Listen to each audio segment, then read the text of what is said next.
აქ საინტერესოა ის, თუ რა განაცხადა რამდენიმე დღის წინ დონალდ ტრამპმა, როდესაც მან თქვა, რომ მან შესთავაზა ბენიამინ ნეთანიაჰუს, რომ ისრაელის საქმე სამხრეთ ლიბანში ჰეზბოლას წინააღმდეგ გააკეთოს სირიის ამჟამინდელმა ლიდერმა მუჰამედ ალ-ჯოლანიმ საკუთარი ბანფორმირებებით. ესეც მიანიშნებს იმაზე, რომ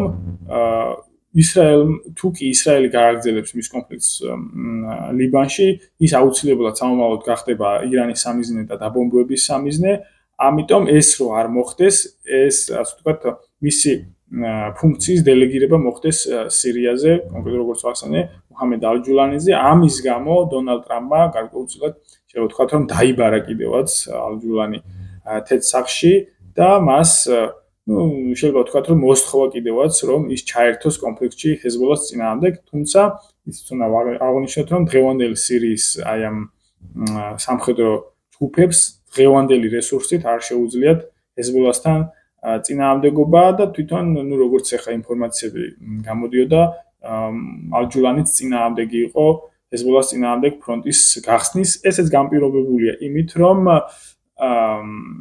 ალ-ჯულანი არის გარკვეულწილად თურქეთის მარიონეტული ხელისუფლება, რომელიც თურქულ ინტერესებს ატარებს და თურქეთის ინტერესში არ შედის აი ამ შემაკავებლის გარკვეულწილად პოლიტიკური ბუფერის გაქრობა ისრაელთან, რომელსაც ეწოდება ჰეზბოლა.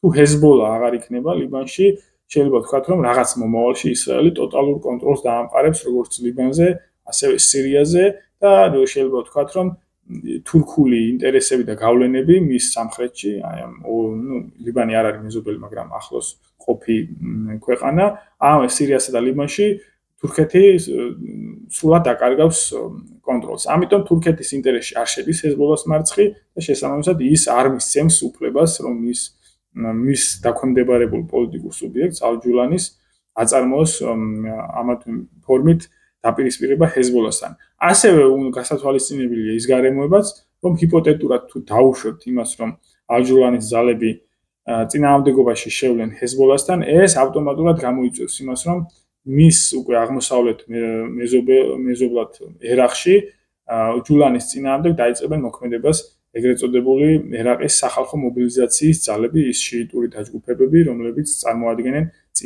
შიიტურ წინააღმდეგობის რკალს. ამიტომ ეს ჯულანისთვის ორმაგი რისკი არის.